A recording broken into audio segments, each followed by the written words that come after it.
Most people caught in a downpour huddle under shelter, but the man Clara encounters sits exposed to the rain like he's daring it to touch him. Despite his torn white shirt and bruised skin, his stillness radiates authority, and his dark eyes carry a lethal awareness that makes her breath catch. When Clara's umbrella tilts and rain splashes his face, this dangerous stranger doesn't lash out. Instead, he looks at her with something that might be surprise or recognition, setting off a chain of events that will grant every wish she never dared to speak aloud. Clara is a woman holding on by a thread, with an eviction notice taped to her door and bills she can't pay stacked on her kitchen counter. Yet her instinct to help outweighs her fear when she sees the mysterious man in the rain is bleeding from wounds that look deliberately inflicted.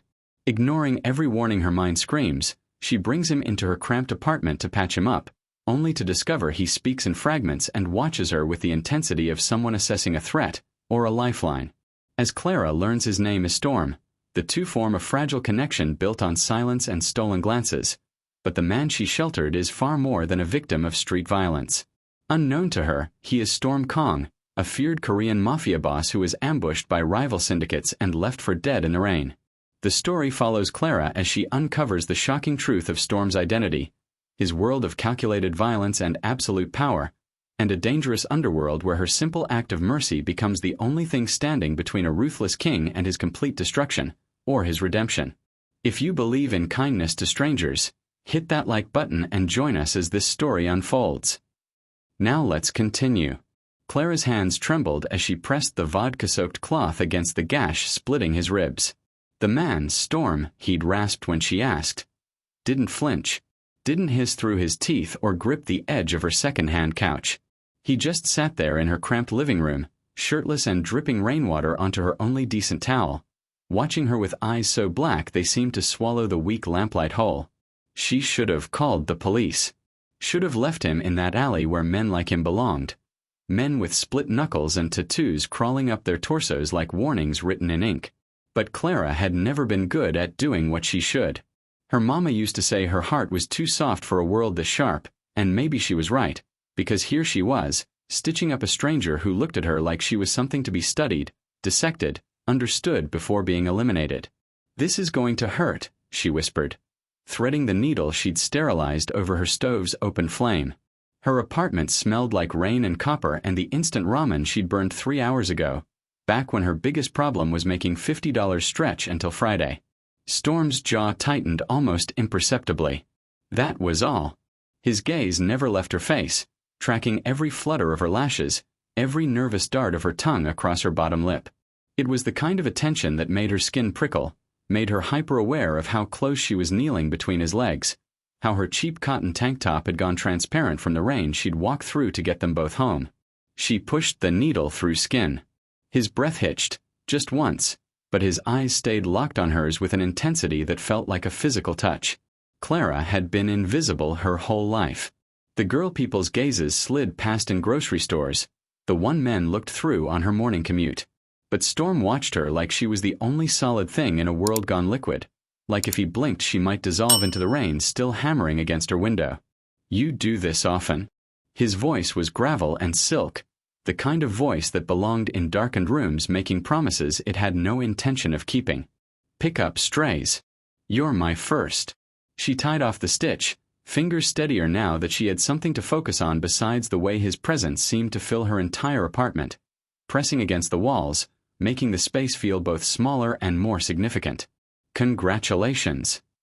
Something flickered across his face. Not quite a smile, but close enough to make her breath catch. She reached for the antibiotic ointment, her fingertips brushing the edge of a tattoo that disappeared beneath his waistband. Korean characters she couldn't read, surrounded by imagery that spoke of violence and hierarchy and a world she'd only ever seen in movies. You should have left me there. He said it without inflection, a simple statement of fact. Would have been safer.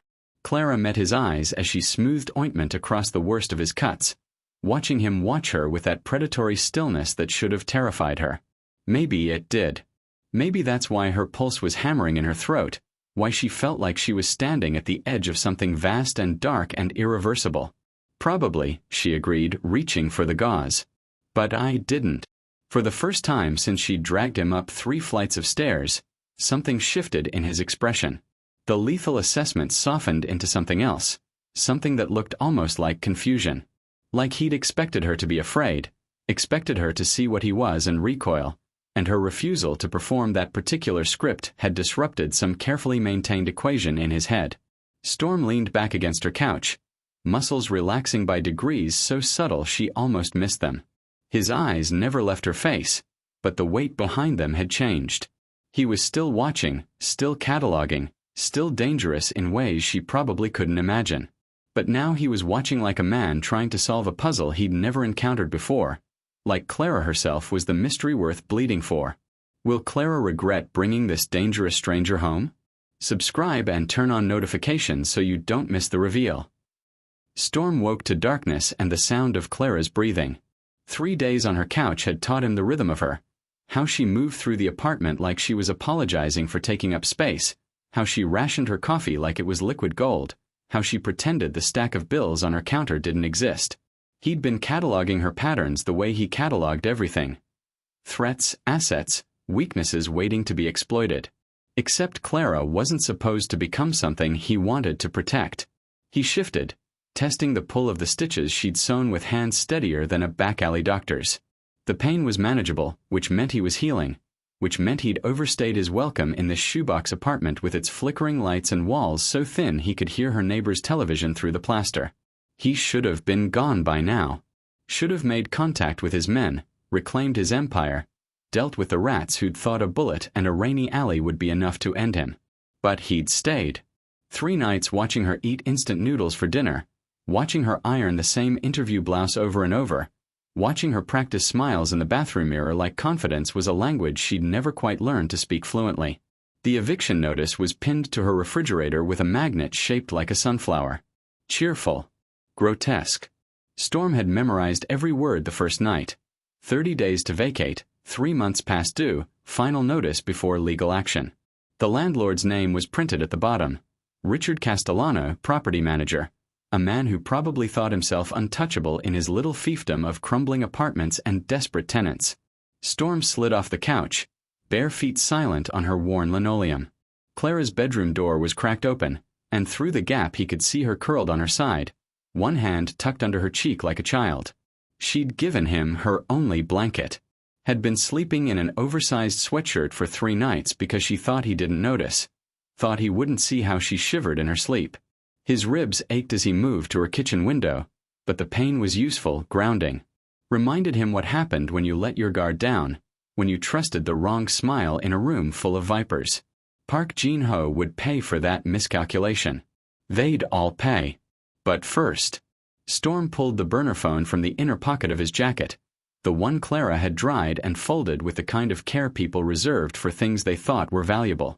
The screen glowed cold blue in the darkness as he dialed a number only 5 people in the world knew by heart. 2 rings. Then, Hyung Nim. His right hand's voice was carefully neutral, professionally devoid of the relief Storm knew was there. We've been looking. I need something taken care of.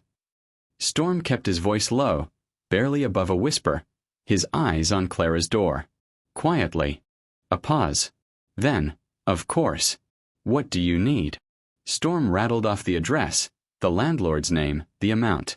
Make it look like an anonymous donation. Charity. Good Samaritan bullshit. I want the debt cleared and 6 months paid in advance by morning. And I want Castellano to understand that this building and everyone in it is now under protection. He raises rent, he threatens eviction, he so much as looks at her apartment door the wrong way, he'll wish he'd never learned to count money. Consider it done. A hesitation. Hyung Nim, your injuries. I'll call when I'm ready to come in. Until then, I was never here. This conversation never happened. Storm ended the call and slid the phone back into his jacket. Through the window, the city sprawled out in shades of sodium yellow and neon blue. His kingdom, his cage, the empire he'd built with blood and strategy and a willingness to do what softer men couldn't stomach. Out there, he was Chairman Storm, the king who made people disappear with a phone call, who turned rivals into cautionary tales. In here, he was just the man Clara had found in the rain. He looked at the eviction notice one more time, That cheerful sunflower magnet holding up her potential homelessness like it was a child's drawing. By morning, it would be nothing but paper and empty threats. By morning, Clara would have one less thing stealing sleep from those expressive eyes. She'd never know it was him. That was the point. Storm returned to the couch and its borrowed blanket, closing his eyes to the sound of her breathing. For now, he could be the man she thought he was, the one worth saving. Tomorrow's monsters could wait. Storm is more than he seems. If you're loving the tension, drop a like to help this video reach more viewers. Clara stood in the hallway outside her apartment, staring at the envelope taped to her door like it might bite. Official letterhead. Same property management logo that had been haunting her nightmares for 3 months. Her hands shook as she peeled it free, already calculating which belongings she could fit in her car, which friends might let her crash on their couch before she ran out of options and dignity in equal measure. She unfolded the letter. Read it once, twice, 3 times before her brain would accept the words as real. Account paid in full. Anonymous donation. 6 months advance rent credited to her account. The landlord, Mr. Castellano, wished to apologize for any inconvenience and looked forward to her continued tenancy. The paper slipped from her fingers, drifting to the floor like a leaf she couldn't quite catch. Her vision blurred at the edges, and she realized she was crying. Stupid, embarrassing tears that she wiped away with the back of her hand before anyone could see. Before Storm could see. Storm, who was standing in her doorway when she turned around, leaning against the frame like his ribs weren't still wrapped in bandages, like he hadn't been half dead in an alley 5 days ago. He'd put on one of the cheap t-shirts she'd bought him from the discount store, and it stretched across his shoulders in a way that made her apartment feel even smaller than usual. Good news. His voice was casual, but his eyes tracked her face with that same unsettling intensity, cataloging her tears, her shock, her confusion. I don't. Clara bent to retrieve the letter, holding it up like evidence of something impossible. Someone paid my rent. All of it. 6 months in advance. The letter says it was anonymous. Storm's expression didn't change. Maybe you have a secret admirer. I don't have admirers, secret or otherwise. She pushed past him into the apartment, her mind spinning through possibilities that all felt equally absurd. And who just randomly donates thousands of dollars to pay off a stranger's debt? That doesn't happen. That's not how the world works. Maybe it should be.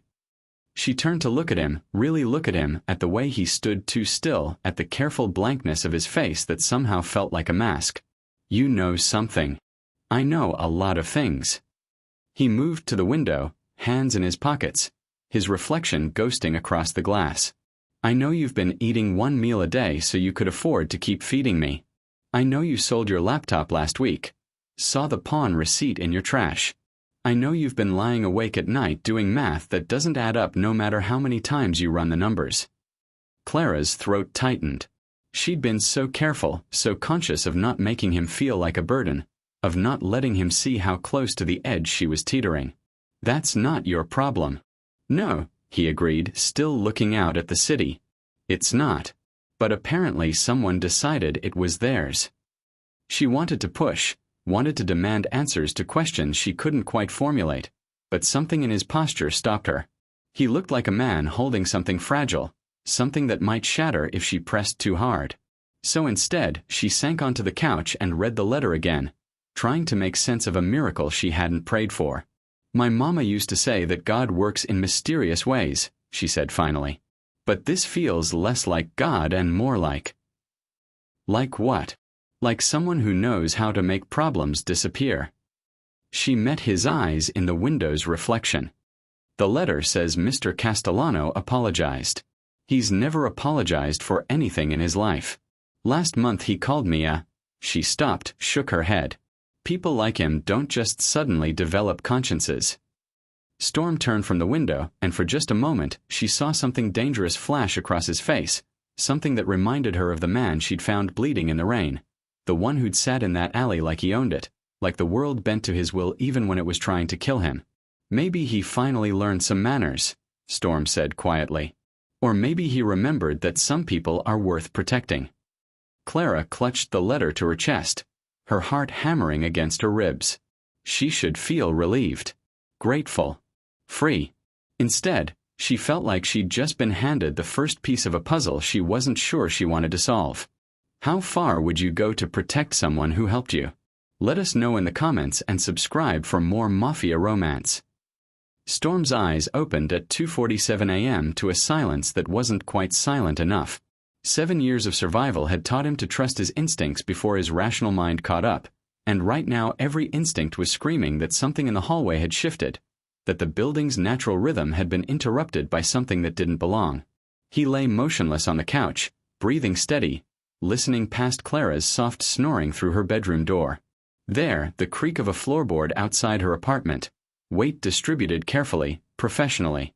Not the neighbor stumbling home drunk. Not the building settling. Someone who knew how to move quietly but couldn't quite account for the betrayal of old wood beneath cheap carpet. Storm's hand slid beneath the couch cushion where he'd hidden the switchblade he'd lifted from Clara's kitchen drawer 3 days ago. She probably didn't even remember she owned it. Probably some forgotten impulse buy for safety that had ended up jammed in the back of her utensil drawer. He'd sharpened it on the rough concrete of her balcony ledge while she was at her interview, the one she'd come home from with false brightness and a rejection she'd tried to hide. The shadow through the peephole was barely visible, but Storm had learned to read darkness the way other men read balance sheets. Professional stance. Right hand hovering near his jacket. Waiting, listening, confirming the target was home and vulnerable. They'd found him faster than he'd expected, which meant Jean Ho had resources Storm hadn't accounted for, or someone in his own organization had talked. Either way, the problem was outside Clara's door, and she was sleeping 10 feet away in an oversized sweatshirt, dreaming about a world that made sense. Storm moved like water, silent and inevitable. His ribs screamed, but he'd learned to compartmentalize pain years ago, to lock it in a box his body could access later when survival wasn't the only math that mattered. He pressed himself against the wall beside the door, feeling rather than hearing the lock being picked with the kind of efficiency that confirmed what he already knew. This wasn't a robbery, wasn't random violence. This was an execution waiting to happen. The lock clicked. The door eased open 3 inches, and Storm saw the suppressor first, black polymer catching the hallway's weak emergency lighting. Professional equipment. Jean Ho wasn't taking chances this time, wasn't leaving it to amateurs who'd let Storm crawl away from an ambush. The hitman's first mistake was assuming the apartment would be easy. His second was stepping through the threshold. Storm's hand clamped over the man's mouth as the blade found the sweet spot between ribs and lung, angled up, precise. The suppressed pistol made a soft thump against carpet as it fell. The man's body followed, Storm guiding him down with the practiced ease of someone who'd done this particular dance too many times to count. No gasping. No thrashing. Just a body going slack in his arms, warm blood coating his fingers, the metallic smell mixing with Clara's vanilla air freshener in a combination that would have been funny if it wasn't so grotesque. Storm held him until the twitching stopped, until the hallway returned to its normal silence, until he was certain this threat was erased. He dragged the body to the stairwell, leaving it in the blind spot between floors where the security camera had been broken for months. He'd checked his first night here, cataloging exits and weaknesses the way other men counted sheep. Let building maintenance find it in the morning. Let the police write it off as gang violence, another nameless casualty in a city that produced them like assembly line products. Storm cleaned the blade on the dead man's jacket, pocketed the man's wallet and phone for later disposal, and returned to Clara's apartment. He locked the door behind him, the regular lock and the chain she never remembered to use. Washed his hands in her kitchen sink until the water ran clear, watching the pink spiral down the drain. Returned to the couch and its borrowed blanket.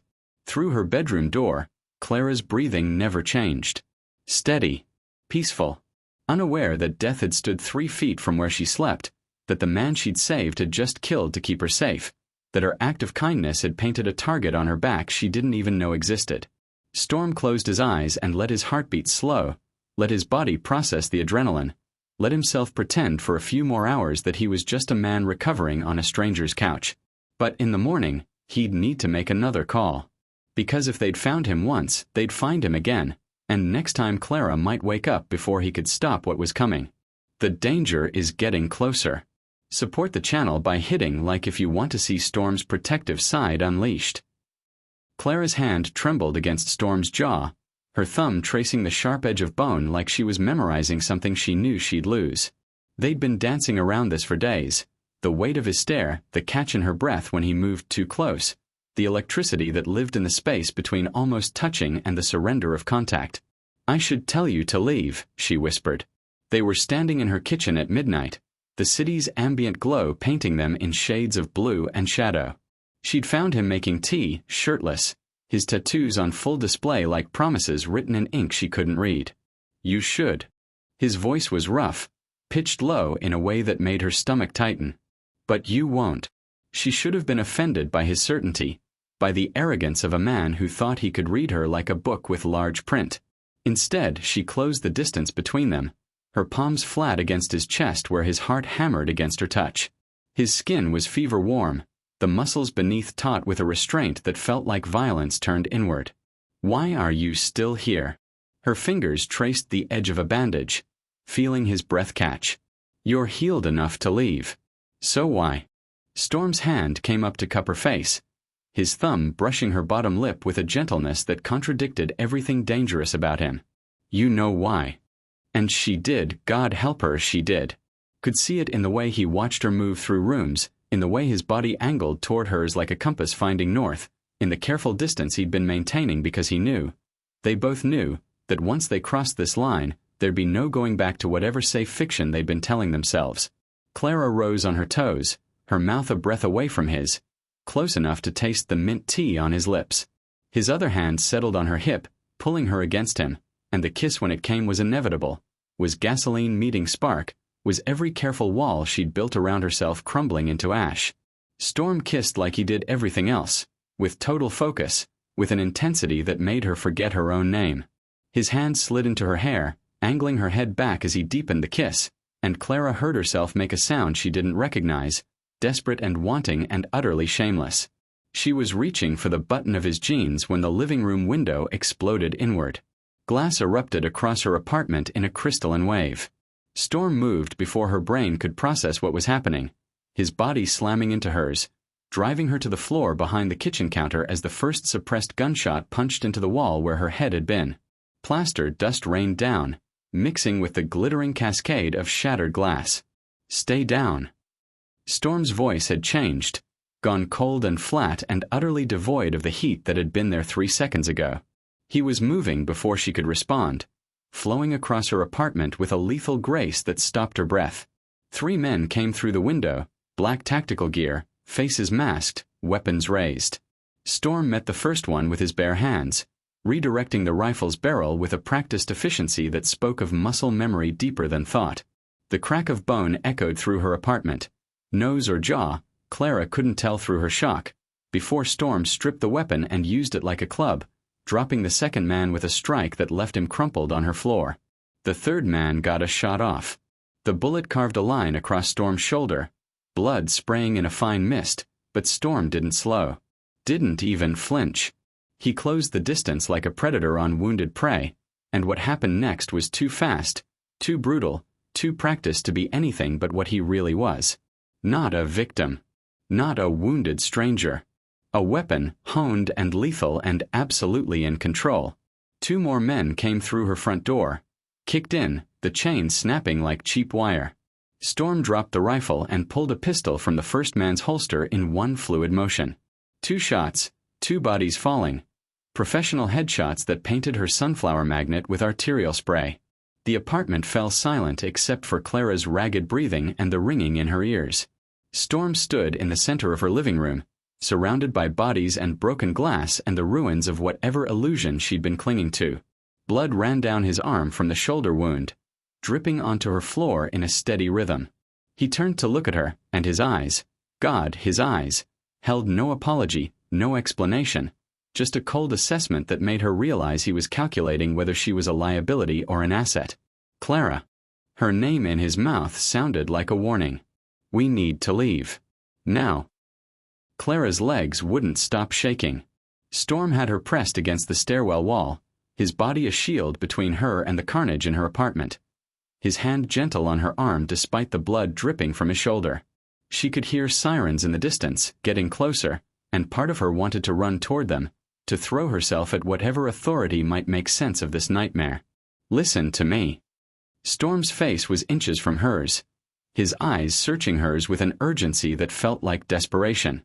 When my people arrive, you need to trust me. Can you do that? Your people. Her voice came out strangled. Storm, who are you? He opened his mouth to answer, but the sound of vehicles screeching to a halt outside cut him off. Not police sirens. Something else. Clara heard car doors slamming, multiple footsteps, the coordinated movement of people who knew exactly what they were doing. Storm's jaw tightened. It's too late. They're here. He pulled her down the stairs, and Clara's mind was still trying to process the bodies in her apartment. The practiced efficiency of his violence, the way he'd moved like death itself, had muscle memory. Her hands were shaking so badly she could barely grip the railing. The building's lobby had transformed into something from a movie. 6 black SUVs idled outside, their windows tinted dark enough to be illegal. Men in sharp suits flanked the entrance, earpieces visible, hands resting casually near concealed weapons. They moved aside as Storm emerged, and Clara saw their faces change. Relief, respect, something that looked almost like worship. A man stepped forward from the center vehicle, older than Storm by a decade, his gray suit immaculate despite the late hour. He took one look at Storm's bleeding shoulder and barked something in rapid Korean that made the other men scatter into formation. Then he dropped to one knee on the wet pavement, his head bowed. Hyung Nim. His voice carried the weight of ritual, of hierarchy, of a world Clara had only ever seen in whispered news reports about organized crime. We've secured the perimeter. Medical is standing by. The cleaners are ready to sanitize the scene. Storm's hand tightened on Clara's arm, keeping her upright when her knees tried to buckle. How many did Jin-ho send? 5-man team. All accounted for. The man's eyes flicked to Clara, assessing, calculating. Hyung Nim, forgive me, but we need to move you immediately. This location is compromised, and we have reports of. I'm aware, Dae-young. Storm's voice carried an edge that made the older man's spine straighten. Have the building evacuated. Everyone on this floor gets relocated and compensated. I want security on every tenant until we confirm Jin-ho's network is dismantled. Of course, Chairman Storm. Chairman. The word hit Clara like a physical blow. She stared at the man she'd found bleeding in an alley, the one she'd stitched up with vodka and kitchen thread, the one who'd been sleeping on her couch and drinking her cheap tea and kissing her like she was oxygen itself. Chairman Storm. The name triggered memories of news reports she'd half-watched, whispers about Korean organized crime, a shadow empire that controlled half the city's underground economy. Clara.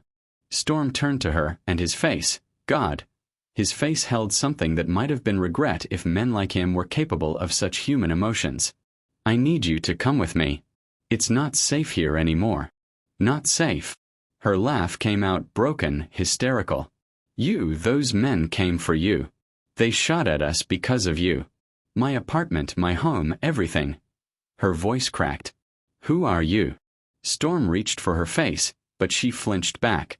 Pain flickered across his features, there and gone so fast she almost missed it. He lowered his hand, and when he spoke, his voice carried the weight of confession. My name is Storm Kong. I'm the chairman of the Baek Dupa. He held her gaze unflinching. And those men came to kill me because 3 weeks ago, I was ambushed by a rival faction. You found me after I'd been left for dead. You saved my life. I saved. Clara pressed her hands to her face, trying to breathe through the panic clawing up her throat. Oh God. The rent. The landlord. That wasn't charity, that was you. Yes. And the man in the stairwell? The body they found. Storm's silence was answer enough. Dae-young cleared his throat. Hyung Nim, we really must. Give us a moment. Storm's tone left no room for argument. The older man bowed and retreated to the vehicles, leaving them standing in the rain that had started to fall, washing blood from Storm's shoulder in pink rivulets. I never meant for you to be involved in this, Storm said quietly. But now you are, and Jin-ho knows your face. If you stay here, if you try to go back to your life, you're dead within 48 hours. He stepped closer, and this time she didn't retreat. Come with me. Let me protect you. It's the least I can do. Clara looked at the fleet of SUVs, at the men who called him chairman, at the careful distance he was maintaining like he knew one wrong move would send her running. She thought about her apartment full of bodies, about the kiss that had tasted like salvation before it turned to ash, about the impossible miracle of paid rent that now felt like chains. Do I have a choice? Storm's expression went carefully blank. There's always a choice, Clara. But some choices have consequences we can't outrun. From a stranger in the rain to a chairman of the underworld.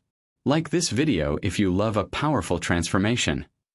The mansion sat behind gates that opened with facial recognition, nestled in the kind of neighborhood where even the streetlights looked expensive.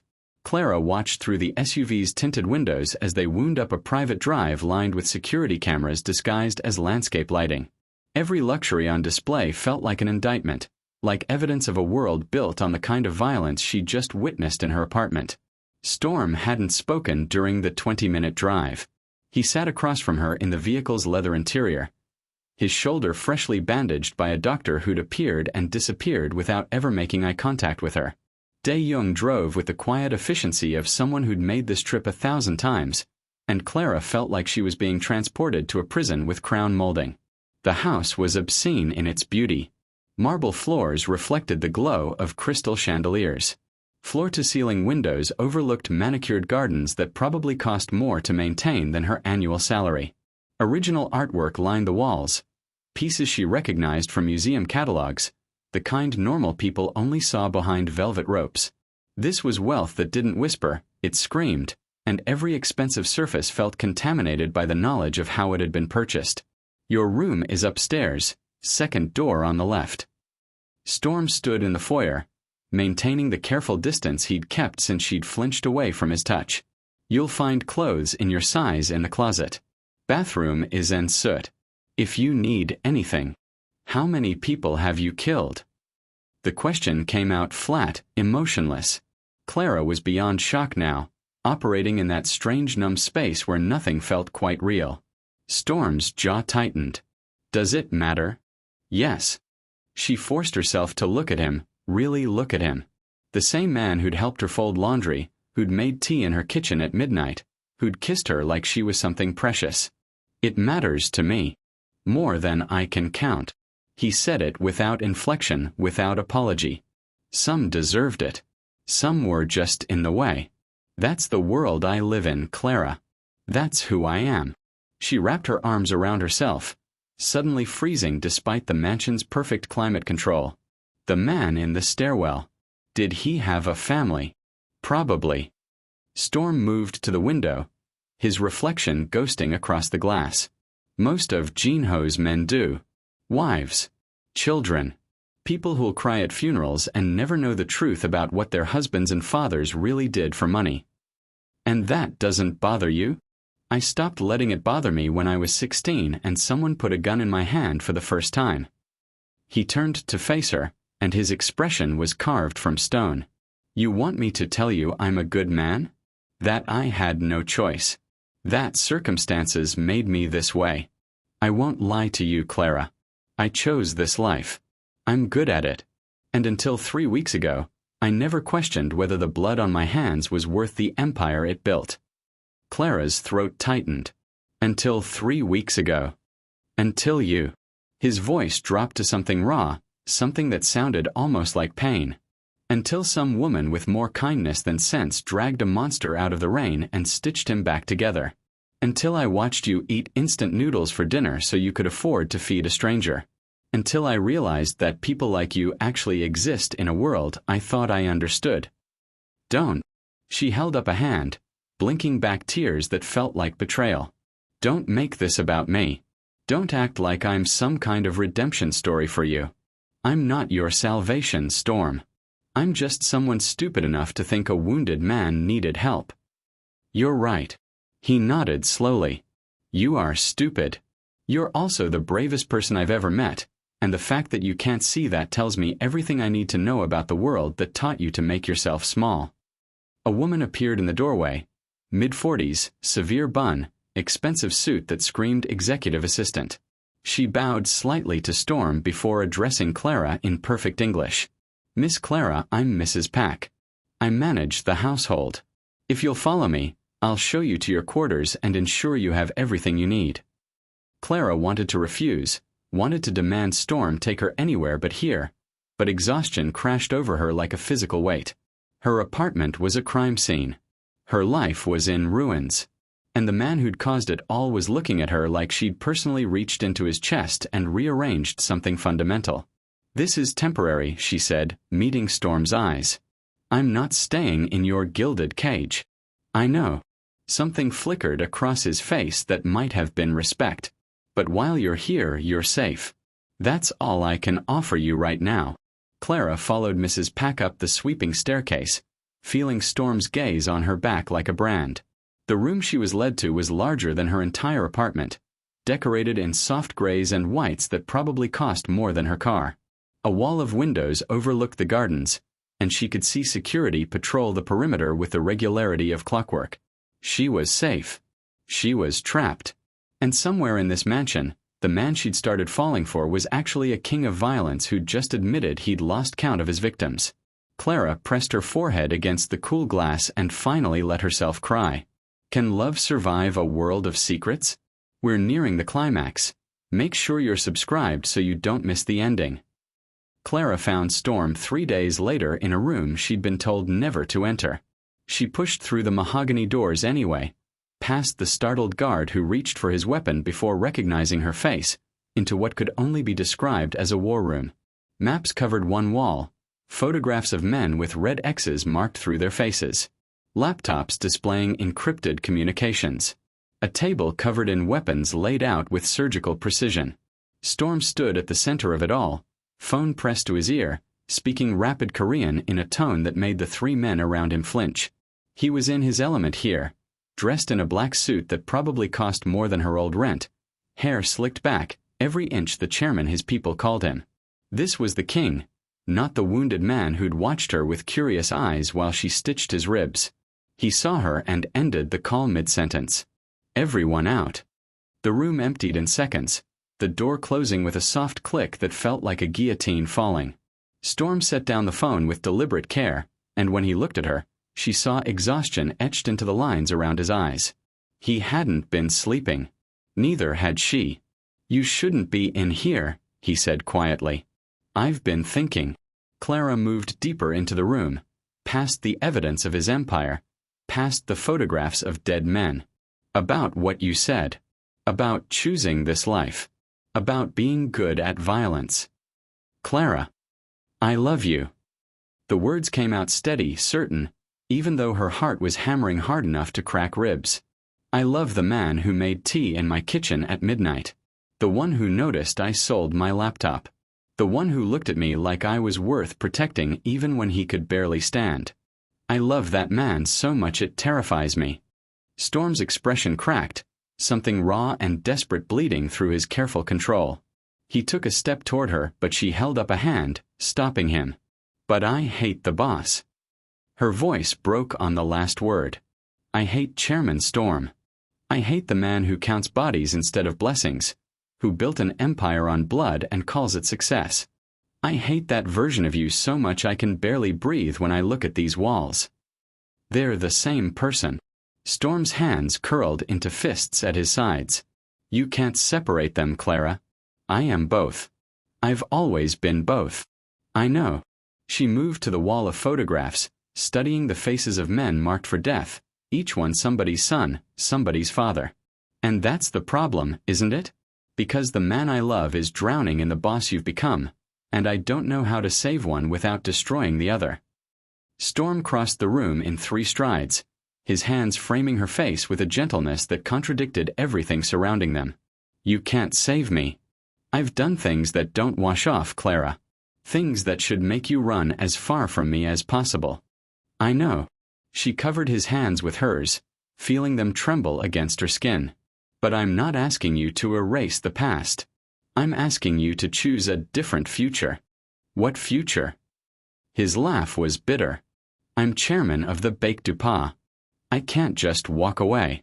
Men like me don't get retirement parties and gold watches. We die in alleys or prison cells or we choose to live. Clara pulled his hands down but didn't let go, anchoring him to her. You asked me once what I wished for. Remember? You said all my wishes would come true. Clara. My only wish is for you to be free. The tears came now, hot and unstoppable. Free of the violence. Free of the empire. Free of the version of yourself that has to count bodies to feel powerful. I wish for the man I found in the rain Storm. The real you, buried under all this blood and money and fear. Storm pulled away, turning to face the wall of maps and death. His shoulders were rigid. His breathing controlled but audible. When he spoke, his voice was barely above a whisper. You're asking me to die. I'm asking you to live. Clara moved to stand beside him, close enough to feel his heat but not touching. Chairman Storm might have to die. But the man who made tea and folded my laundry and looked at me like I was worth the world, he gets to live. He gets to be free. Isn't that worth something? It's worth everything. Storm's hand found hers in the space between them, their fingers intertwining like a lifeline. But Clara, you don't understand what you're asking. To leave this life means war. Means burning everything down. Means people will die. People loyal to me. People who followed me for years. Then make it mean something. She squeezed his hand, feeling his pulse hammer against her palm. Make their sacrifice worth more than just another power play. Dismantle it. All of it. Turn your empire into ash and walk away before it turns you into something I can't recognize anymore.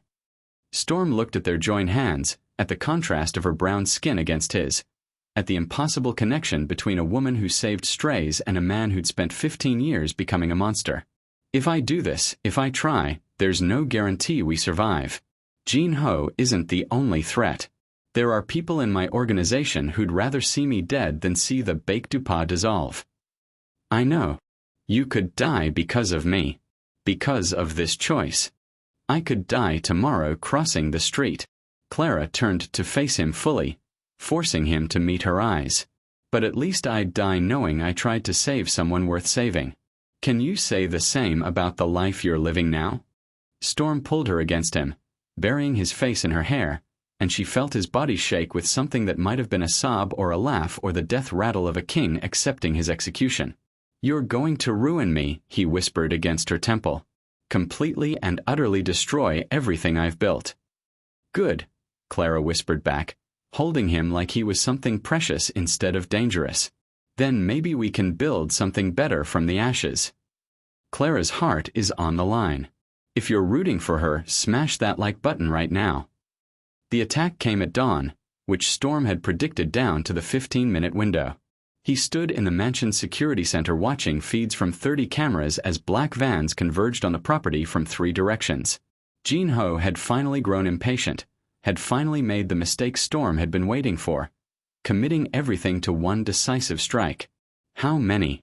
Clara's voice came from behind him, steady despite the fear he could hear underneath. She'd insisted on staying, had refused every attempt he'd made to send her somewhere safe. Stubborn woman. His woman.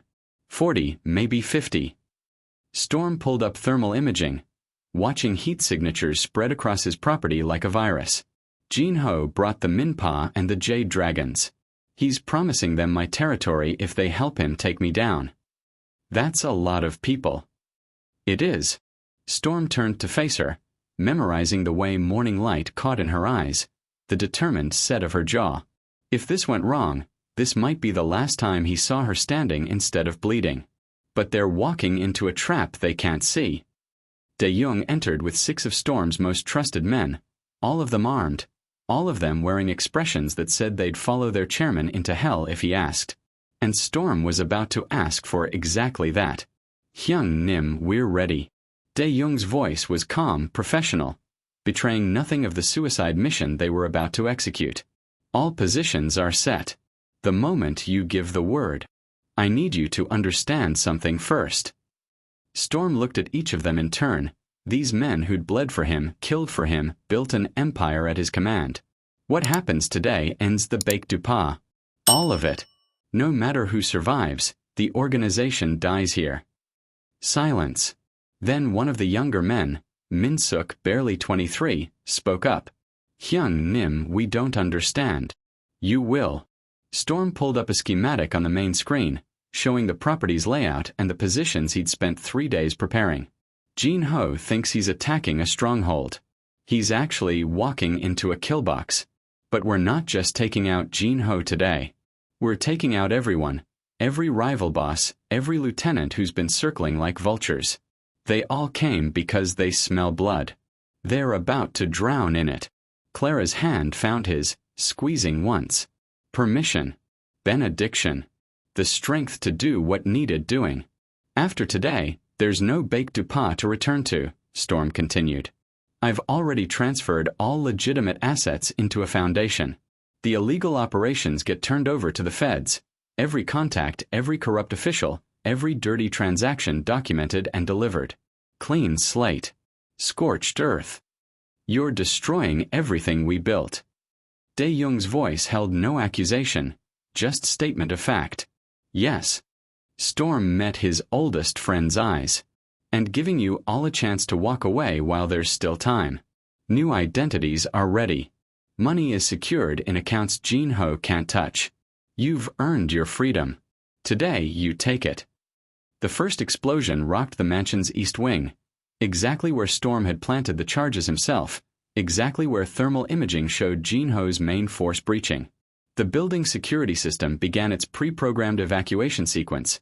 Lockdown protocols engaging in a pattern that would funnel the attackers exactly where Storm wanted them. Positions, Storm ordered, and his men scattered like smoke. Only Dae-young remained, studying Storm's face with the familiarity of 15 years of brotherhood. She's good for you, Dae-young said quietly. Makes you remember you're human. She makes me want to be human. Storm checked his weapon, chambering around with practiced efficiency. That's more dangerous than anything Jin-ho could throw at me. Then let's make sure you survive long enough to figure out how. Dae-young clasped Storm's shoulder once, hard, then disappeared into the controlled chaos of the mansion's defense. Clara pulled Storm back before he could follow, her hands framing his face, forcing him to look at her instead of the monitors showing armed men flooding his property. Promise me something. Anything. Promise me you'll come back. Her voice broke on the last word. Not Chairman Storm. Not the boss. You. The man who drinks tea at midnight and folds laundry like it's meditation. Promise me he survives this. Storm kissed her, pouring everything he couldn't say into the press of his lips against hers. Apology and promise and goodbye and maybe. When he pulled back, he pressed something into her hand. A phone, pre-programmed with a single contact. If I don't come back, you run. That number reaches someone who'll get you out of the country. Set you up somewhere Jin-ho's people will never find you. He closed her fingers around the device. But Clara, I'm coming back. I have wishes to fulfill, remember. Another explosion closer this time. Gunfire erupted from the South Gardens. The distinctive crack of automatic weapons mixing with shouted Korean and the mansion's blaring alarms. Storm could hear his men engaging, could track the battle in his head like a chess game he'd spent days planning. Mrs. Pack will take you to the panic room. Reinforced steel, separate ventilation, stocked for 2 weeks. You stay there until. I'm not hiding while you fight. Clara's jaw set in that stubborn line he'd come to know meant arguing was pointless. You taught me to shoot, remember? 3 days ago, in the basement range. Said I had steady hands. That was different. This is my war too. She picked up the spare pistol from Storm's desk, checking the magazine with the competence he'd drilled into her. You chose to die to your old life. I choose to fight for your new one. We do this together or not at all. Storm wanted to argue, wanted to lock her in the panic room himself, but the look in her eyes stopped him. She'd already been through hell because of him. Already faced down killers in her apartment. Already survived the revelation of who he really was. Treating her like glass now would be the worst kind of insult. Stay behind me, he said finally. And Clara, if I give you an order, you follow it. No questions. Agreed. Agreed. They moved through the mansion as a unit. Storm's body a constant shield between Clara and danger. He could hear the battle spreading through his home like wildfire. Could track Jinho's progress through the carefully orchestrated chaos. Everything was going according to plan, which meant soon it would all go to hell.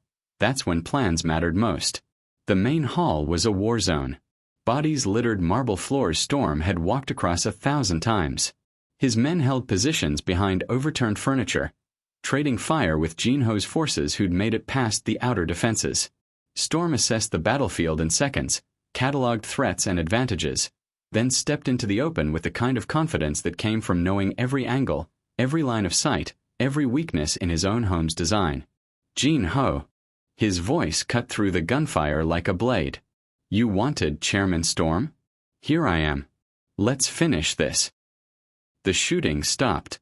In the sudden silence, Storm heard Clara's breathing behind him, felt her presence at his back like an anchor to everything worth surviving for.